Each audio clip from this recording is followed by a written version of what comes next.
Okay, Shalom, welcome to Tanya Wide Open at G4, and we're Erev Purim. So in our usual wide open style, we're not going to really learn Tanya today. Although we are really going to learn Tanya. Hopefully this is really what Tanya is about, I hope. But we're going to learn about Purim, B'ezrat Hashem. And it should be a refuah shlema for Fima ben Liza and an Elias Neshama for Chana bas Yosef. B'ezrat Hashem. Okay, so I gave this year last year, but it's I got chizuk from a friend of mine that I should give it over again. I wasn't going to, but he thought I should. So Ari Katz said I should give it over. It's very yesodistic. B'ezrat Hashem.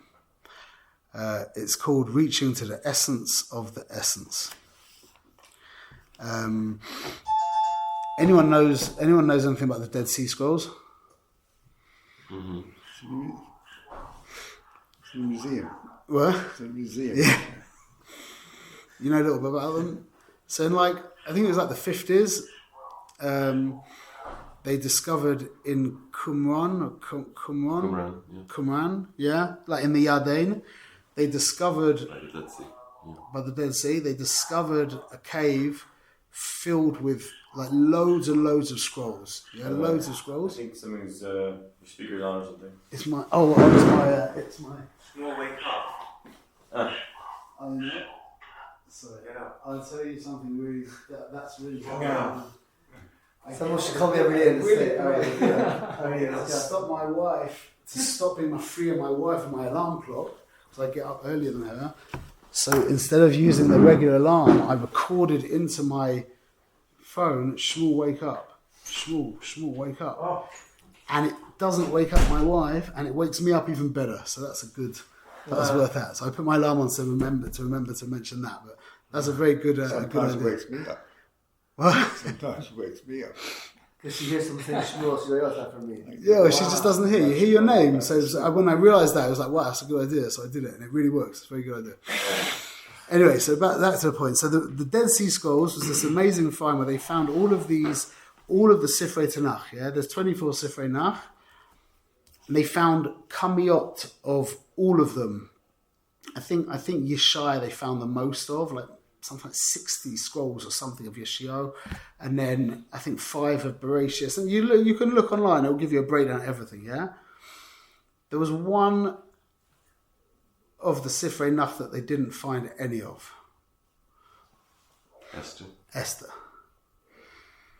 Which is weird, really weird, because go to a Jewish home. The other Ksum they did have. What? So the other Ksum they did have, like Rus. Everything. Just not Megillus Esther. There was no copy of Megillus Esther found by the Dead Sea Scrolls, which is that's amazing because it's it's basically the only. It's the only scroll that I've got a Megillus Esther. Yeah, I don't have a Sefer Torah. I definitely don't have any copies of Nach. So it's that's a crazy thing. They weren't Orthodox. What? They weren't Orthodox. So they were called the Essenes. Yeah, you've learned about them. What was that name? Essenes. Essenes. Yeah, with an aleph, I think.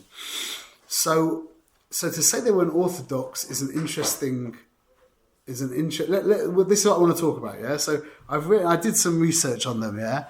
And it's moedic, and what we learn about life and reality is moedic from this. Okay, so they had a whole bunch of things. Yeah, they were into celibacy.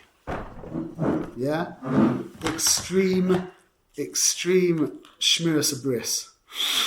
Now I think I'm going to say something that's going to be very controversial. But in the world that we're in now, the way that a lot of us understand Avodas Hashem, Shmiras Abris has become it's a big thing that we speak about.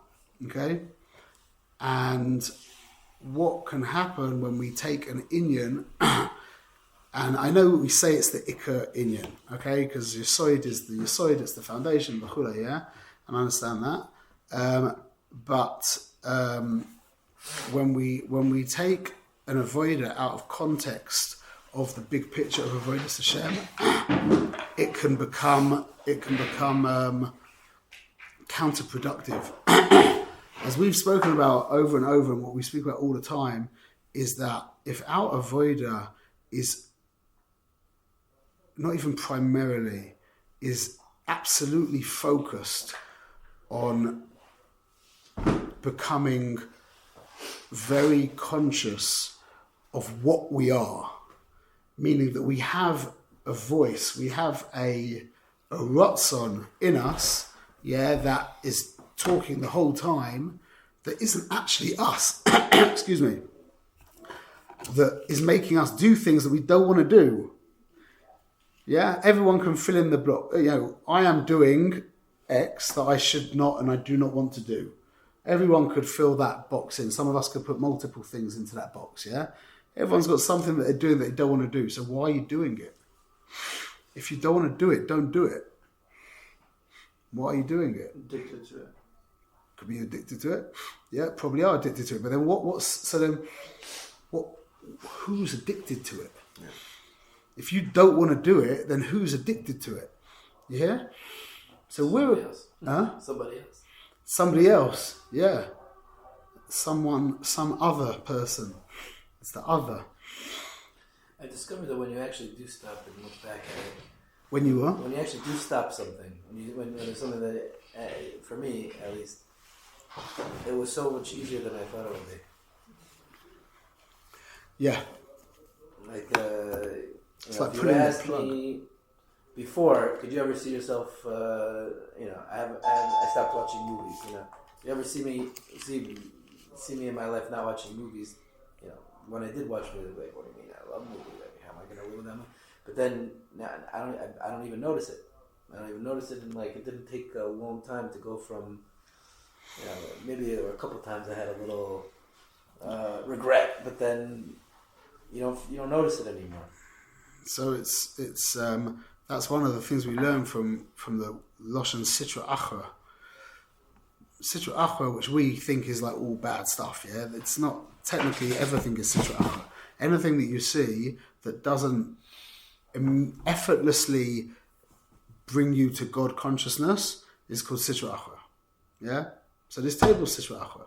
Everything's Sitra Achra. If your neshama is not Sitra Achra, a real genuine tzaddik is not Sitra Achra. A Torah is not Sitra Achra. Say for Tanya, anything that's kadosh is not Sitra Achra. But most of the things in this world are not kadosh. So a chair is from Sitra Achra. Yeah, what does it mean, Sitra Achra? It just simply means the other side. Why not call it like the Sidra de Tuma? Yeah? Why not call it something, you're just saying what it isn't. It's just the other side of Kedusha. Because that's what it is. It's just like a scratch in a rock. The rock, so to speak, is Hashem, Sur Elamim.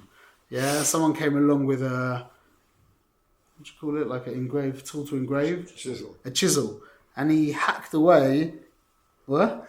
No, it's just admiring the word. It's a great word. What? Nothing. So you get this, you've got this perfect rock, a clean, perfect rock, yeah, which is the Rabbeinu Shalom in a sense.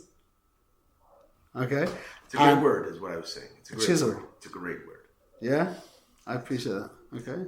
In Hebrew it's called chakak. The first words of Sefer Yetzirah is hakak. He was choikek. What? It's Purim. I just saw the sign. He was choikek. Yeah, the avoider of creation is an avoider of removal. Hashem didn't add anything to himself. The whole avoider of creation is a process of removal. That's what hakika is. That's engraving. You remove from the rock. So Hashem is the Tsur Elamim. He's the rock. And then I scratch in my name, or he scratched in my name, Shmuel. Yeah, the deeper that charutz is, that hakika is, that means the more I am, and that means the less the rock is. The more you see my name, yeah, that means the less rock there is there. That's what a Rasha is. That's why the Rasha call him Mason b'chayehem. They're just a chesaron. That's what a Rasha is. He's just a lack of reality. So it's ironic because the more somebody feels that he is his own thing, yeah, the more he is nothing. Literally no thing. So that's why it's called Sitra Achra. Because, well, what can you say about that scratch in the rock? It's just not the rock. There's nothing you can say about it positively. That's why we call Sitra Achra. It's just the other side. The other side of what? The other side of Kedusha. The other side of reality. What is that? No, you can't. There's nothing positive you can say about that. It's just not something. So that's why people who are connected to things that are not real feel so nothing. Because what is the person connected to? He's connected to nothing.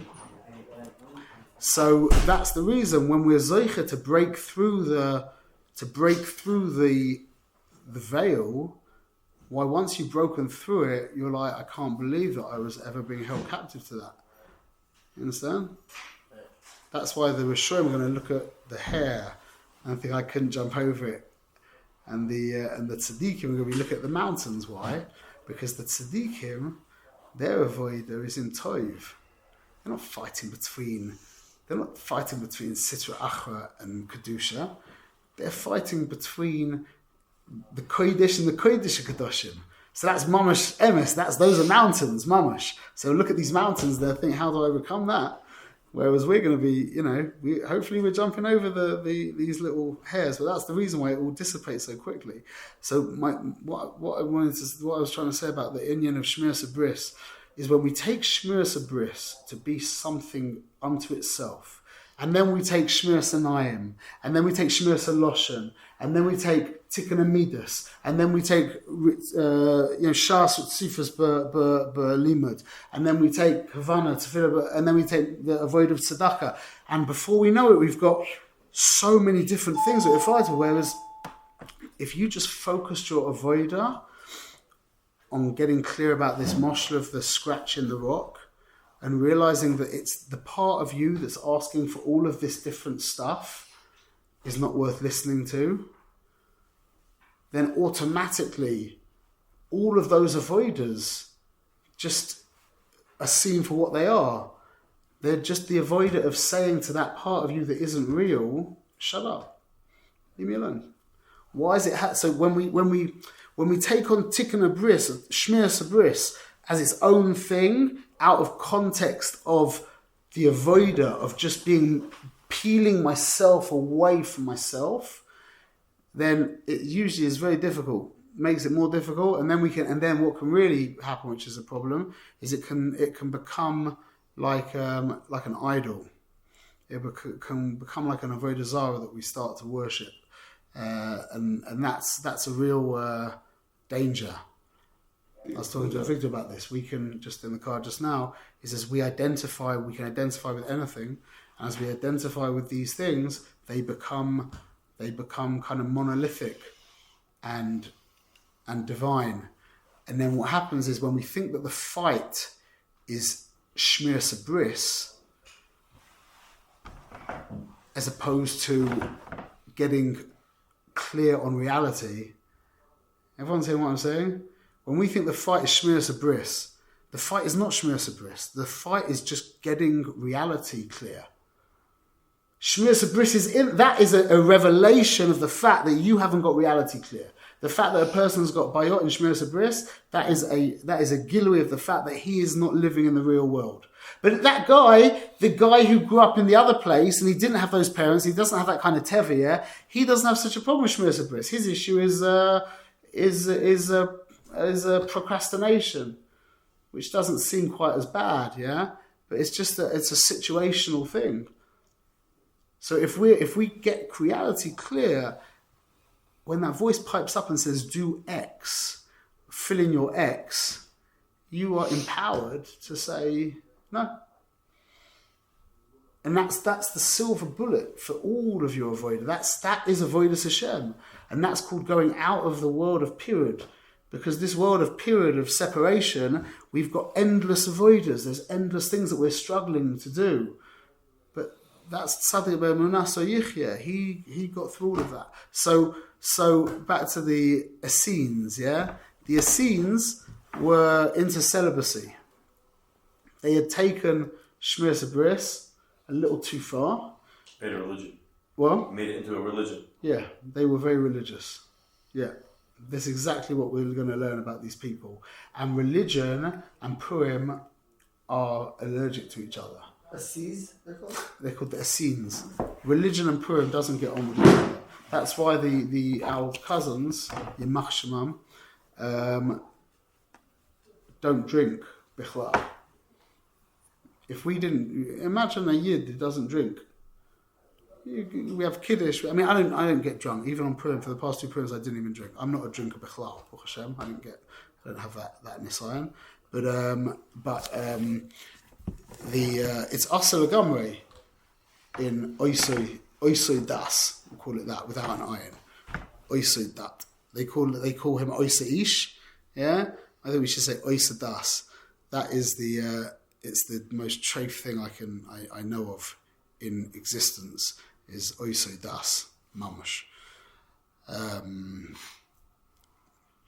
Even that you can daven in one of their binyanim and Alpi the Pshat, it's not as bad as Noitzvius, yeah, or Hinduism, yeah, Alpi the Pshat.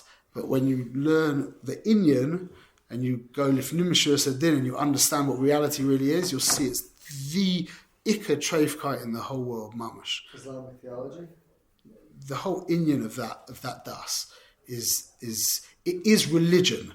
That is religion stripped of all of like atheism is also religion. Yeah, wokeism is also religion. Capitalism is religion. Communism is religion. Catholicism is religion. Hinduism can be religion. Yeah, all of these things. Everything's a religion. Yeah, but Islam, that's why it's just the ism bit. It also has LA in as well. Yeah, but that is just the ism. It's mamash the paradigm of all of religion mamash, and that's revolting. Religion's revolting. What are you? Religion, my definition of religion, that's a whole topic in itself. But the way that I define religion from what I've learned from my Rebbe is identification with ideas, which we'd call ideology. Which is funny because it's ideology, but that sounds like idol. Yeah? It's like it's just, I think. So what is it, ideology versus theology? Ideology means that your lower self is scared stiff of death. Your fear of death is driving everything on your human level. Everything that you do as a human being is being driven by this fear of death, which is basically manifests as the desire to become immortal, to become godly. Whether that's building binyanim or inventing whatever, or having 1 million subscribers, or having $1 trillion, or whatever that is, yeah, that's what you're doing. So if you don't have access to trillions of dollars or your portfolio, your property portfolio, yeah, then that part of you will latch onto anything that gives you some kind of independence. For example, a person would say, I was abused by my Rebbe when I was 5 years old, yeah? Lo Aleinu. But because he doesn't have his property portfolio and because he doesn't have all the other things going for him, his animal soul, his nefesh Bahamas, will identify with that, and that will be what is giving him his immortality. So that's why people go to therapy for years. You're a therapist, yeah? People sit in therapy for years and years and years, yeah? Because they don't want to let go of their thing. Not they don't want to let go of it, they can't let go of it. That's what we're talking about, like smoking. The idea of quitting smoking when you're a smoker is unthinkable. it's like somebody putting a gun to your head. It's like, what would I be if I didn't smoke? What would with any of these things, yeah? And then when you actually rip yourself away, you realize, wow, that was actually draining me of life as opposed to giving me life. So that's what religion is. Religion is the ultimate level of identification with ideas. And when that idea, you call that idea truth, yeah, well, now your nefesh at Bahamas is mamish. He's really happy. Solid. Because you know what he can do when he's identified with truth? Well, that also means obviously that none of you have been identified with truth if you're not exactly the same as him. Yeah? That when you say something against his truth, and I've seen this by people in our world, yeah? They'll go, one guy I knew, he didn't put his fingers in his ears, but you'd see if you started saying something to him that wasn't absolutely aligned with how he understood reality, and I knew him very closely, so he'd tell me this, you'd see him like this. His lips just moving slightly, yeah? He'd be chazering mishnayos. He'd start to chazer mishnayos. If he thought that someone was saying something to him that he called treif, yeah? And that sounds like a very heilige thing to do, yeah? But you have to assume now that you know what reality is. That's a big assumption. To assume that you hup reality, that takes a lot of gaiva. It takes like what was the shevach of Avram? That he hup reality. It took a long time. If he was 3 and the Madregas, but then there's 40, if he was 80, whatever it is. Moshe didn't get Nevuah until he was 80 years old. The idea of having to hup reality is not a simple thing. So to say, I understand reality and what you're saying isn't in line with what I understand, so I'm not going to listen to you because you'll be matame me. That guy is now basically, he's become immortal. You realize that? Lafi, his animal soul, he's just become godly. That's what Oysa Das does. That's why they're all prepared to give their lives up for it.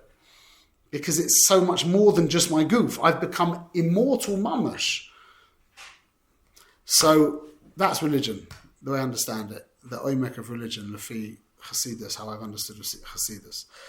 So these guys, yeah, listen to their matzah. You can check it out on Wikipedia. They were celibate, yeah.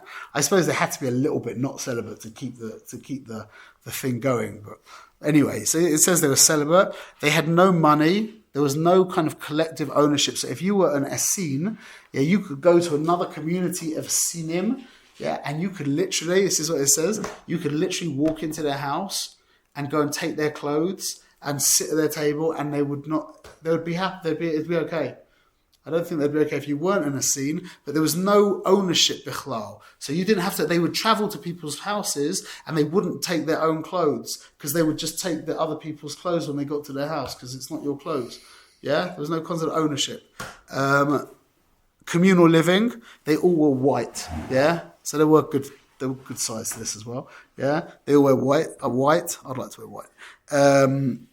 They would go to the mikveh all the time. Constantly going to the mikveh. They were crazy over Tumah and Tahara. Yeah, they were like mamash, really, really into Tumah and Tahara. Okay, and this is the big one, is that they said that Tchias Meisim was like a pshutai. They couldn't deal with the inyan of Tchias Meisim. So I have no idea what Tchias Meisim is. But one thing I do know from what I've learned is that it's going to be to do with this world. Yeah, I know what it's going to look like, but it's some kind of hashlama of this physical world. Yeah, they explained it as being it was going to be some kind of ruchnius thing. I don't know what it means, but it's some kind of ruchnius thing. Yeah, but not in this world.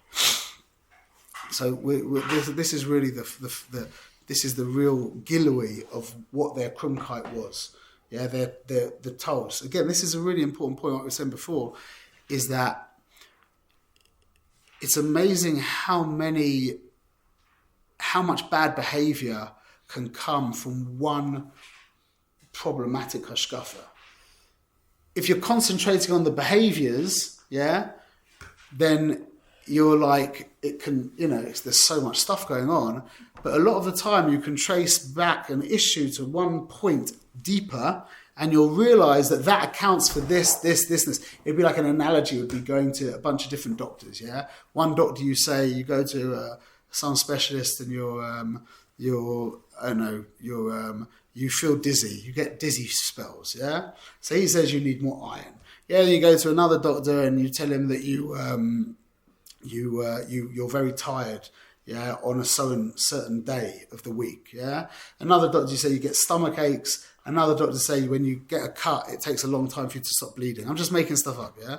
So you go to all these different doctors and they say this, and this. You come home with a whole bag of tripot and stuff like that. When all you needed to find out was that the person has diabetes, yeah. And you have to do one trupah and it will fix all of the external, all of the not superficial, what is it? Symptoms. Symptoms. All the surface symptoms is coming from one nakuda. So all of these issues are coming from one nakuda, one tos, which is in my opinion the biggest tos, the easiest tos to make, and you'll hear when we say it what chiddush it is. It's a moedic idea. So that was the Essenes, yeah. So another question is Megillas Esther is the fifth of the Megillas. Okay, number 5. Okay. Then chronologically? no, when you count the Sifrei Nach, In there. the order I think is Shir Shirim. It's also chronologically the list. It's also chronologically. So the final one is Esther. So that's the 5th one. That's number 5. Okay. There's also Inyan in the Medrash that says Shekol hamoyadim asidim batelim v'yemei Purim einam batelin la'olam. Yeah, and it brings you a raya from the pasuk there. But the Medrash says whether you can take this kapshutoi, I don't think you can take this kapshutoi. The Lubavitcher Rebbe speaks about this. But all of everything in the future, all the moyadim in the future will be nisbato, and that can't be kapshutoi because we know that mitzvahs are nitzchis, so it has to be some kind of an inyan. But whatever the inyan is there something about Purim that's for the Asid Lavoi more than the other Chagim. Yeah. Then there's also a very surprising thing that is on the same inyan that the Rambam says that. Yeah, Kol Sifrei Sifrei Mishnah Torah and Hilchos Megillah Chanukah. Kol Sifrei Neviim v'chol Ksuvim Asidim leBatel leMoisei Mashiach Chutz Megillas Esther v'harei hi kames k'chamish chumshei Torah u'kehalachas shel Torah shebal peh she'einu b'teilin le'olam. That's a big thing. You hear that? That the Rambam says Mishnah Torah Hilchos Megillah Chanukah chapter Beis. Halacha Yud Ches, that all of the Sifrei Nevi'im and Kesuvim in the future will be nullified, what that means. And in Moisei Mashiach, for Moisei Mashiach, except for Megillas Esther, which will be Niskayim like the Chumash and like the halachas of the Torah Shebal Peh. Okay, so again, it's like similar to what we said before about. Okay.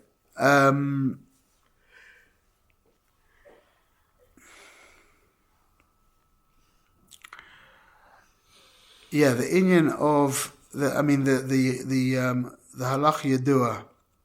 Amarava Machayev inish lebusmi bepuya ad lo yada bein our Haman levarach Mordechai.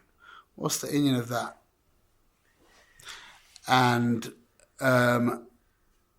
we've also got the inyan of Kam Rabba shchit el Rabbi Zera. He shechted Rabbi Zera. And the next year, the next day he davened and he came back to life again. Okay, so we're going to try and answer all those questions, and that is the inyan of Purim. Is what's pshat with the Essenes that they were like so religious? Why is Megillah the fifth sefer of the Megillas? Also, we can also ask the question: why is it called Megillas Esther? Like revealing what's hidden. The halachas, the inyan from the Medrash about the other Hagim being Nisbatel, and Purim not, and then the Rambam saying that all the Sifrei Nach will be in Isbatel and Megillah not, and then the inyan of drinking ad lo yada, and the inyan of Rabbi Zera being shechted by Rabbah. Okay, so to open up the idea. Was it the only thing also written by a woman? It was the only thing that was written by a female. It was written by what? I thought it was written by Mordechai. I think it's Esther. Ari Kepler said it. It said it written by Esther? She wrote it herself, and then she tried to send it to the Chacham to review it, but they couldn't get it back in time, and she published it. It's one of the 7 prophets. Okay. I don't know. I'll think how that could fit in, maybe. Yeah, it made Mordechai. Okay, let's think about this, yeah? A camping trip. I went on a camping trip. I haven't been for a while, but I take my kids camping a lot, yeah? Because it's free and it's just geschmack. Yeah, it's like much better than anything else. And it's very we work together. It's a whole, we just drive out to a forest somewhere. We have a car, so we bring a thing of water and we just, have fun. So you're going on your camping trip. Your camping trip is made up of all different kinds of things happen on the camping trip. So there's the journey there, where you're listening to music and you're joking. You've got the windows open, Then you get to the campsite, and now you have to go and collect wood and set up the tent, And then then you're going to make the barbecue later on, and then your kid knocks over the Coke on your pants, and now you're all sticky and whatever. And then the younger kids fall asleep, and then you're with the older kids talking about the stars or whatever it is, and then you sleep, and something funny happens in the tent and the night, whatever, and whatever it is, and however the camping trip pans out. So you have to make a distinction between the mikroim of the camping trip, what happens at the camping trip, and the camping trip. We had our camping trip, This happened, that happened, and this happened, But you could switch some of those things out. You could even switch out all of those things. It would still be the camping trip, meaning there's something beyond, There's like the way you can see it is there's a basis. There's like a foundation upon which everything else is going to take place. The perfect mashal for it is a screen, an LCD screen. You have an LCD screen which is unmovable and unchanging, but it is the foundation for every single image you could ever see, every movie you could watch. It contains the potentiality for every single thing. You with me? It's the foundation. And it's amazing because you're not aware of the screen. When you're watching a movie, you become completely unaware of the screen. Even no matter how fancy and big the screen is, if the movie is engaging, you're not looking at, you've got no recollection of that, you've got no consciousness of the screen bichlal, which is weird because you would think the whole movie is taking place on the screen and it's only possible because of the screen. Why am I absolutely unaware of the screen? Why is it not even taking up a millimeter, an achuz of my consciousness? So you could look at that as the camping trip. There's this thing called the camping trip. It could go in any different direction. It could go in. It's a moshe, by the way. You could pick this to bits if you wanted to, but just to try and get the idea, try and understand as opposed to not understand. So you got the camping trip, and you get all the different things that happen in the camping trip, and that's like the relationship between reality. Well, that's the relationship between what's called shame and etzem and shame. Shame and etzem. The essence of something and then its name. Isn't it, as we said many times, and it's interesting, I don't know if you saw this on the YouTube channel, it's took about a month or so. Some guy, we just got it back yesterday, is the stinger, like the intro for our Did you see that? Did you look at it? You probably saw it on the with the What, doves. What? Before you spoke with the bird? Yeah, with the bird. So the fact that you remembered it is good. I haven't got a picture of it. We have a little logo for B'nai Aliyah for the organisation that we have, and I've designed lots of logos in my life. And you never you get this one, that one, and you're never sure if it's but you go with one. Yeah, this logo that I made is like a little fire with a black like dove in the front with a little thing in its mouth. Well, so that logo, when I stumbled on it, I didn't know what it meant, but I just knew this. It was like I knew with every fibre of my body that this was the image for the organisation, for what we're trying to give away. And it was a good few months later that I realised what it was. So this is the stinger. The intro to the video is a massive eye comes up, opens up. So there's an eye. This is all very quick, by the way. And then it goes, it blinks, and as it opens, the iris, you saw it? Right? The iris turns to fire. Yeah? It did it really good. The guy did it really well. The iris turns to fire and the pupil morphs into a bird. Yeah? And flies out of the eye, off the screen, and comes back and flies back. So now it's in front of the fire. Yeah? And then it flaps a little bit, and then the eye, there's a blink of the eye again, and it morphs into the logo. So what that is, is the eye, like we've said this before, the iris is a moshel for your name, and the pupil is a moshel for you. The iris is the coloured part of the eye, the pupil is the black part of the eye. Aperture. Well, that's a bit weird. The iris is the aperture, yeah? Yeah, so the iris is like the aperture.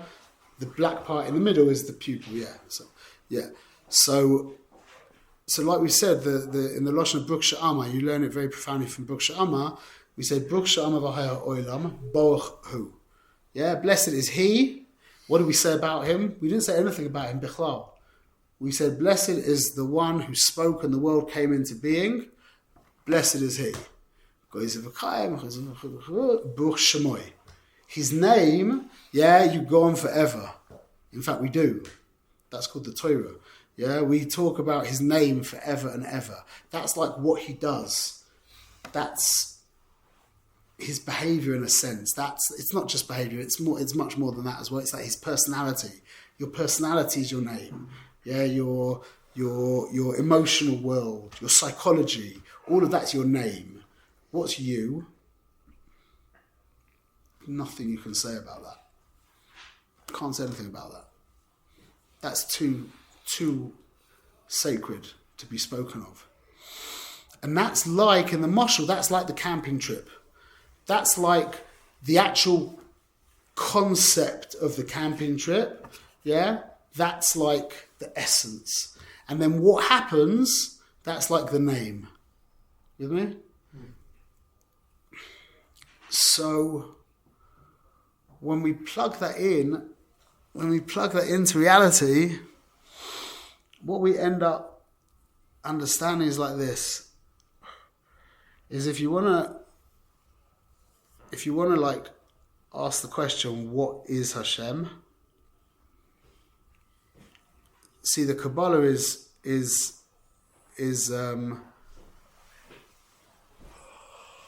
involved in understanding like what he does. You can't ask the question, what is he? Or you can ask it, but you can't answer it. And that's just like you can't answer the question, what am I? It's basically the same question. I don't know if it's exactly the same question. Just like he's unknowable as he is, so too you are unknowable as you are. I don't know if there's a difference there. I don't know. How do you know him? How do you get to know him? How do I get to know you? It's through your name. That's the only way that I can get to know you. That's called the prosdor before the metrachlin. that the prosdor is the name, that there's no way of getting to somebody without their name. Yeah, that would include their goof, their personality, everything that isn't their mamish. Everything that you could say it like this very simply, anything that they have. There's them, and then there's what they have. You're saying by us, we have two separate. By Hashem, it's only one. Hashem By us as well. Right now, it's not Hashem. That's the us in love, or it will be Hashem and His name is one. By us, that was the Chiddush of the Baal Shem Tov. He was the Baal Shem Tov. His Shem was Tov, which means transparent, which means that his name was an accurate representation of himself. So like we said, the idea of diabetes, for a bad example, but diabetes can manifest as all different stuff, That's the same idea as the Rabbeinu Shalom is the Echad Yochid and Miyuchad Mamash.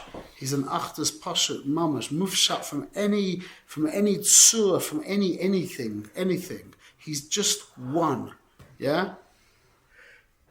But now that manifests in endless, literally in infinite ways. So that's again going back to the idea. That's the idea of the camping trip, and then the mikroim of the camping trip. What happened in the camping trip? And that's the idea of your life and what happens in your life. You have to know they're two separate. Hopefully, they're not two separate things. Which means what we're plotting for is that the story is a manifestation of this thing that we can't talk about. Say again, sir. The story is. What we want is that this story, the life that we're living, is an accurate representation of me that you can't say anything about. The oneness of that oneness. That's what Rav Baruch called living aligned. That's the idea of living aligned. That's the idea of being a tzaddik. That's the Baal Shem Tov, where his name was batul to him. So the chiddush, the anivus of the Rabbeinu Shalom is that he, so to speak, handed his behavior over to us, to Am Yisrael. That's called being meyached his malchus with Am Yisrael. Malchus is behavior, how you express yourself. So he, in his infinite humility, gave us his behavior. So when we're not behaving as Am Yisrael, he is in Gullus. That means him and his name is not one. You with me? When your behavior isn't aligned with who you are, meaning you're doing stuff you don't want to do, that's called being in Gullus. Or another way of saying that is that your name and you are not one. So the Baal Shem Tov is who's going to shepherd us out of Gullus, because he was the Baal Shem Tov. He was the Baal. There's no name for that. He was just the Baal Shem Tov. He had a transparent name. So when you would come to the Baal Shem Tov, you would do tshuva. Why? Because you were looking at reality in its face. That's the same with any tzaddik. That's like when you go to, if you go to hear a shir, and you walk out of the shir talking about how great he was and how he tied it all together and how it was really interesting, or they say interesting when whatever it is, then it could be that you weren't sitting in front of a tzaddik. If you sit in front of a real tzaddik, you will do tshuva. You want to come closer to the Rebbeinu Shalom. Why? Because that's all you're experiencing. The name dissolves. The name is transparent, and all you're experiencing is kedusha, is the Rebbeinu Shalom. That's what a tzaddik is. He's like a transparent window. You don't look at, when you're looking out of a window, you're not like cognizant of the window. You're just looking at what's on the other side of the window. It's only when the window's like ichi, a schmutzig window, when you start thinking about the window. But the tzaddik is an aspakran era. He's a clear looking glass. So you're just looking straight through what you're seeing. You're seeing the Rebbeinu Shalom. That's what it means to be with the tzaddik. It's like going back home.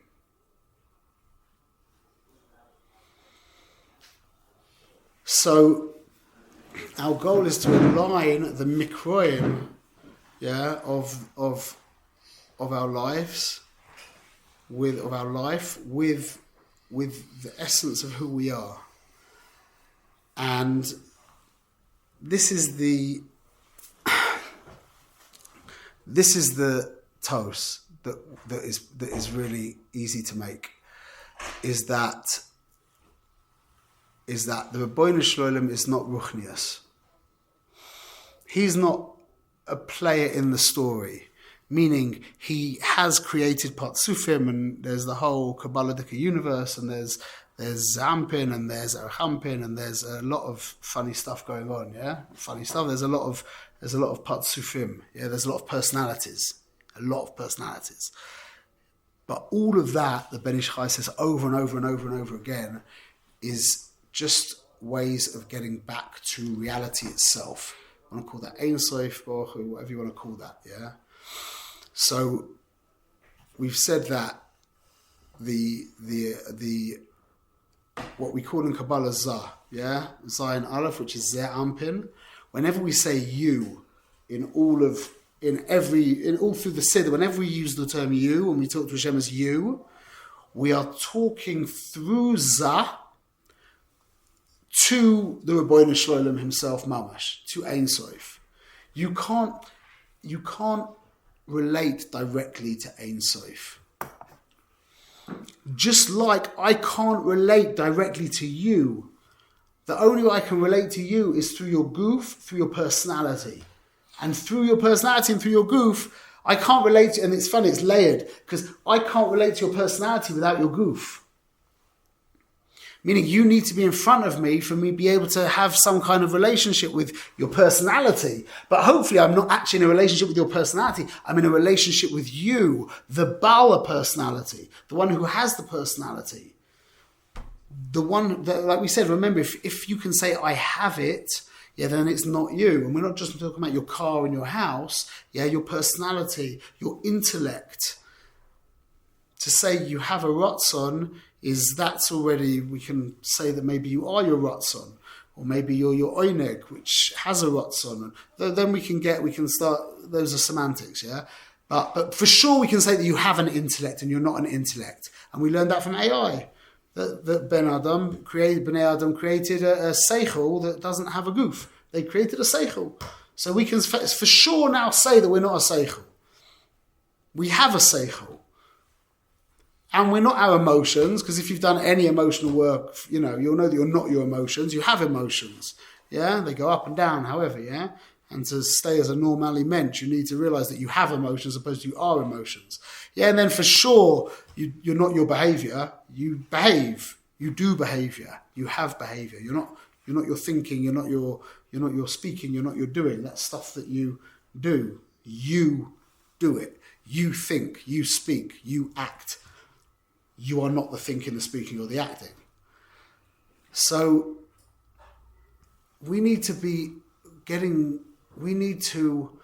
work really hard to get back to Ein Sof, Baruch Hu, meaning the nothingness of the Rebbeinu Shloim, beyond all personality, beyond all seichel, beyond midas, beyond everything, which is the foundation where the camping trip is built on. The camping trip, Lahavdil, is all the different stuff that happens, but you have the camping trip which it all happens from. Just like you have the screen, you have the screen where it all happens on. So we're trying to get back to the screen in the Moshe. We're trying to get back to the camping trip. Going through the mikroim, through what happens to get to the actual screen, through what happens to get to the actual, through what happens to get to the camping trip, through what happens to get to the screen, through all of his midas and seichel and behavior back to him, mamash. And that's not ruchni. That's not ruchnius, because your personality is also ruchni. You can't put your personality in. You can't paint your personality. You can't put it in a box. It's something that's ruchni. It's a ruchnius thing. So when we're not striving to get back to mamash reality, then we start to take all the stuff that happens much more seriously, and we get distracted by all the stuff that happens. And that is that is the mistake of thinking that I always learned is true, is that we are here to imbue the Gashmius with Ruchnius. As Yidden, that sounds like a good hashkafa, yeah? That we are here to imbue the Gashmius with Ruchnius. But when you go a little deeper, you'll understand that it's the avodah of the Yid is to imbue the Gashmius and the Ruchnius with reality. You want to call that elokus, you could call that a bunch of different stuff. Meaning it's only a person who's stuck in the screen that thinks that the white of the screen, the white, is more heilig than the black.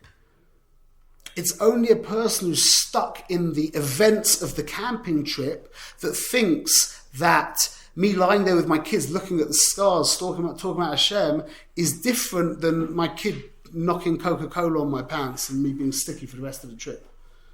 It's the mindset that's stuck in the graphics that starts comparing the graphics. So when you're in the graphics, and we also have a chiyuv to be in the graphics, but when we're in the graphics, now, when I'm lying there with my kids, talking about the stars, that's a much higher experience than when he knocks the Coke on my pants and I'm now all sticky, yeah? That happens, you understand this happened, yeah?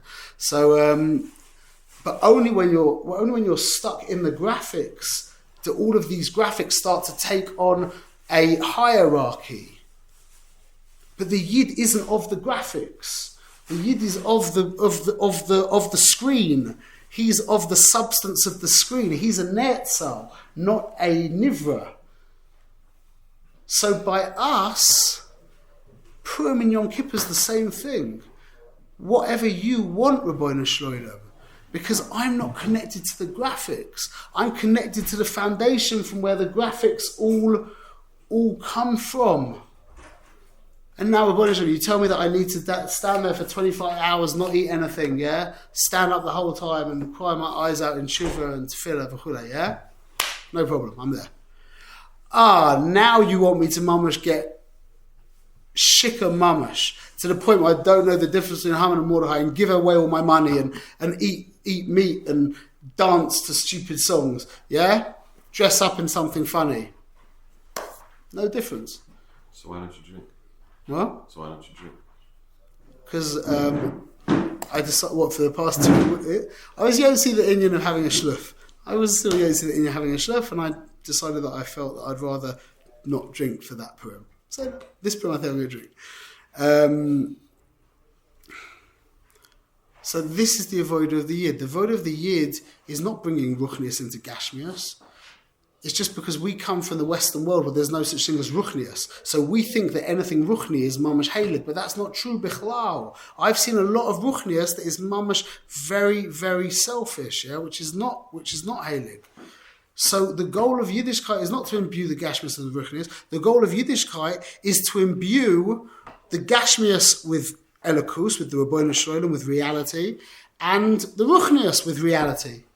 That's called doing what's on Hashem. Hashem, you want it done? I'm here. Tell me what.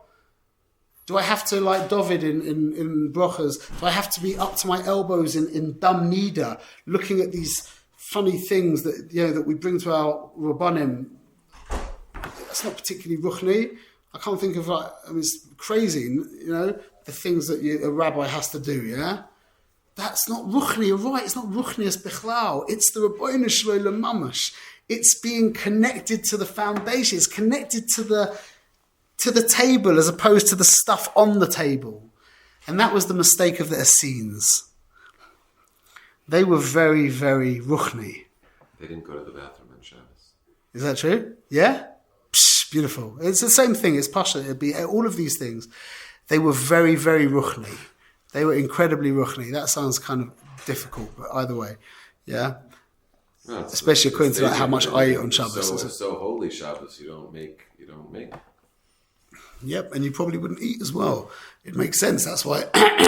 That's why it makes sense on Yom Kippur that you don't eat on Shabbos, like the holiest day of the week. And in many ways, Shabbos is even more kaddish than Yom Kippur in some bechinas. Yeah, you're with your wife, dafka. You're eating food. You shluf more v'chulei. Yeah, it's like the opposite of what you would think. You would think you would be there mamash in meditation for the whole day. That's what the Rebbeinu Shalom is trying to say to us. It's chevrei. Ruchnius is not for you. You're beyond Ruchnius. Am Yisrael's beyond Ruchnius. Don't get me wrong. Tzaddikim, there are tzaddikim who are saying this, who use the word Ruchnius for what I'm talking about, yeah? And you have to ask them, however, yeah? I'm not trying to puzzle other people, Bichlal, because this isn't a secret, yeah? This is known by a lot of tzaddikim. But the Essenes were very ruchni. They were mamash in this world. So when you're ruchni, yeah, you'll be going to the mikveh the whole time. Why? Because Tum and Tahara, that makes sense to me, Alpi Ruchnius. Yeah? It's like the guys when they come out of the mikveh and you shake their hand, they won't shake your hand because now I'm not talking about the big rebbes, the real tzaddikim. A regular guy went to the mikveh, he won't shake your hand. It's like, okay, like, probably better to shake his hand because you think you're going to get tumah because I didn't go to the mikveh yet, yeah? Say that as you wish. But it's a very ruchni thing. The whole inyan of Tum and Tahara is a very ruchni thing. Yeah, the no money, the white clothing, yeah, and then we'll get back to Tchias HaMeisim at the end, because this is mamash the whole reason why Tchias HaMeisim is the amud of our whole world. Why Tchias HaMeisim is mamash everything, because this is the inyan of Tchias HaMeisim. Why is it the fifth book? Yeah, because that's called the Goyim even said it, the quintessence of something, yeah? 5 is the highest, that's the foundation. Yeah, that's what we're talking about. This level is referred to as the 5th level. That's why Ak, the level of Adam Kadmon, to call it a world is very, even to call it Tzilus a world is an Hashem Mashual, is a borrowed term. But to refer to Ak as well, again, I know there is the idea of referring to Ak as well, but that's just not a convention, it's a concession. It's just so that we can speak about it. Yeah, Ak's not a world, Bichlal. Ak's the foundation of all of reality. And then we've got the inyan of Purim not being this battle later, because let's take a little line. That the mitzvahs of the Torah are called the Ivrin de Malka, the limbs of the king. 613 limbs, so to speak. Just like we have 613, we're made of 613. Our goof is made of 613, so to speak. If Yachol, the Rebbeinu Shalom's goof is made of 613. Yeah? So we don't say, by the Torah, we say, Kuchabrichu Raisa for Yisrael Kuluchad. They're all one. By mitzvahs, we call them the Ivrin de Malka. They are the limbs of the king. There's a certain level of separation between him and the mitzvahs. Don't get me wrong, it's like you and your goof, yeah? There's no, like, I want to do this, my hand goes immediately without any break. There's no, like, my hand doesn't say, maybe, yeah? There's no differentiation. But I still, yeah, B'ezrat Hashem, as long as you're healthy. But there's still me and my goof. So in that sense, the mitzvahs are Ivrin de Malka, which again is, in a sense, it's the manifestation of that Echad. Yeah? So Purim is not, so that's what that's intimating. Intimating? Is that a word? Yeah. Intimating? Yeah? That's what Purim is meramas to. Purim is meramas to the foundation. So ba'asid lavoi kiviyochel, if you could say such a thing, when the body of the Rebbeinu Shalom will kind of dissolve away, yeah, Purim won't dissolve away because Purim wasn't part of the body in the first place. Purim was the 5th. It's the 5th. That's the basis of where everything comes from, and that's why it's such a chiddush, and that's why Oisa Das can't look at Purim, because that's the chiddush of what we symbolize in the world. They can't even look at wine, although a lot of them by the side, they A lot of them are shikkers, but I know that Lamaisa Mamash. But they can't deal with the inyan of wine because they're so caught up in the graphics of the world. The ultimate thing is to give up my life for my ideology. Yeah, that's all the things of this world, and that was the inyan of Rava and Rav Zera. Did Rava actually shech Rav Zera on Purim and then be Mechaya Mason the next day? Yeah, so I know that if I say it didn't happen, then I'll get put in Cherem. I don't know if it happened. Yeah, I don't know, and I don't really care. Doesn't matter. With all the stories in the Gemara, whether they actually happened or not, if you think they happened, and then you're not going to beg the Rebbeinu Sholem for what it means, yeah, then it's better to think it didn't happen. Yeah, you can think it happened, didn't happen, whatever you want. Yeah, but as long as you beg the Rebbeinu Sholem for what he's trying to tell you with this story, yeah, that's the ikka. So the problem is if you really think it happened, and then you're just, it happened. That was it. They just wrote it down. Yeah. Well, then you were tofes the tofa and you lost the ikka. Yeah. You need to beg what's pshat. So whether it happened or not, I don't know. But the point is that by Rabbi Zera they proved that life and death, that's Purim.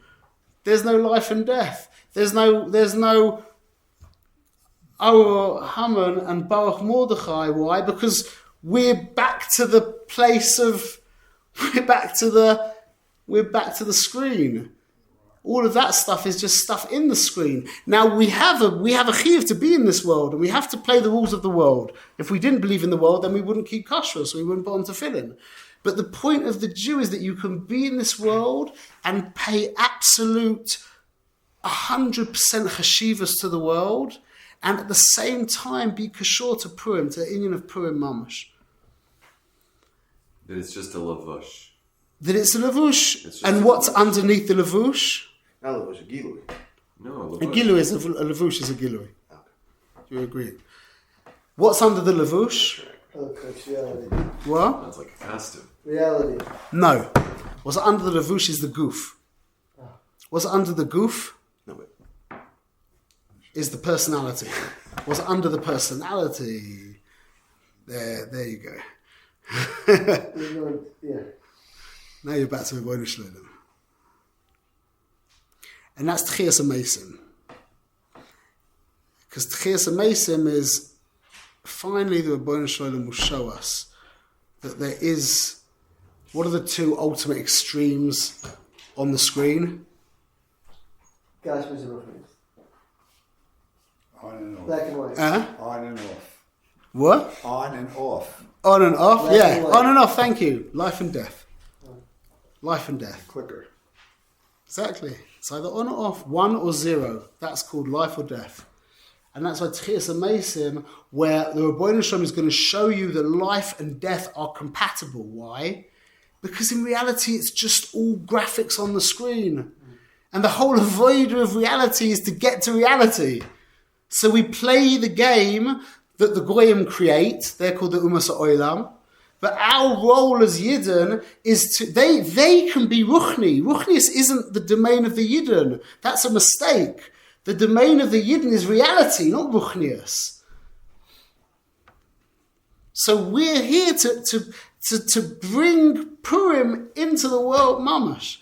To live in a Metzias of Purim mamash. Which is Purim and Yom Kippurim. Why is it Kippurim? As the Balatani says, it's a Yom Kippurim. It's like Purim. Because the Baruch is saying, Yisrael, your goal is, you're here to show that my name and myself are one. That's what we're here to do. The only way you can do that is by getting so conscious of reality, so mechuba to the screen, and then once you're mechuba to the screen, now you can start watching the movie. But you never lose consciousness of the screen. And we'll finish. I said this before, but this is the inyan of Pesach. We'll finish on this. Is that the Rasha is Yotzi Esatzmo Min HaKlal. Yeah? He takes himself out of the Klal. That's the definition of Rasha. And the tikkun for the Rasha is you blunt his teeth. We said this, no? Remember we said this? Yeah, this is so choshev. This is such a choshev idea. That you blunt his teeth, which is obviously referring to the incisors, not the canines or the molars, because they're already blunt. You can't blunt the canines. The incisors are the ones at the front that cut. Yeah, your teeth do differently. The canines like hold, the molars grind, and the incisors cut. Yeah? So you blunt his teeth. There's only one option. It has to be the incisors. Yeah? Why is that a tikkun for his Yotzi Esatzmo Min HaKlal? How's that masakin it? Well, how did he get into the problem in the first place? Because he started he cut up reality. Like we said before, there was Shmir Sabris, then there's Shmir Saloshan, then there's Shmir Sanayim, then there's Avodah Shabbat, and then there's Torah, and then he split up reality using his incisors into lots of little pieces. So the tikkun for him is blunt his teeth, chew it up, man. Get back to the screen. Get back to the foundation where all of these fragmented pieces are. And so, what do we say to the tzaddik? The tzaddik is b'chinas Shema. Yeah, Shema Hashem Echad. Shinamtam levanecha v'dibata bam. Shinamtam. Yeah, and Rashi says they should be chad on your teeth, chad in your mouth, sharp. Why? Because that's the avoid of Yiddishkite, is first get absolutely cognizant of a Shema Yisrael Hashem Echad, yeah, which is the screen, which is the camping trip, which is the foundation, which is the white light, whatever. And now get involved in the pratim. That's why we say Shema Yisrael the whole time. That's why when we wake up, we say Shema Yisrael. That's why when we go to bed, we say Shema Yisrael. That's why, because we're trying to get back. We have to keep putting ourselves back to the screen. And then we're ovid. Being ovid without his kashrus to the oneness of reality, that's not what it's about. Bezrat Hashem. So my bracha to us, Bezrat Hashem, is when we're zocher to Kriyas Megillah, which is Megillas Esther, which is the Gilui of the, because we don't mention Hashem's name, yeah? So we think we don't say his name, so the Pasha understanding is that, well, he was hidden the whole thing, yeah? Or you could say that we go beyond the name Lagamre. We even go beyond you, and we go into the world of who, which is who is Ein Sof Baruch Hu. That's why we say HaKadosh Baruch Hu. HaKadosh Baruch Hu is Zah, is the Ampin, but Zah is just an empty space.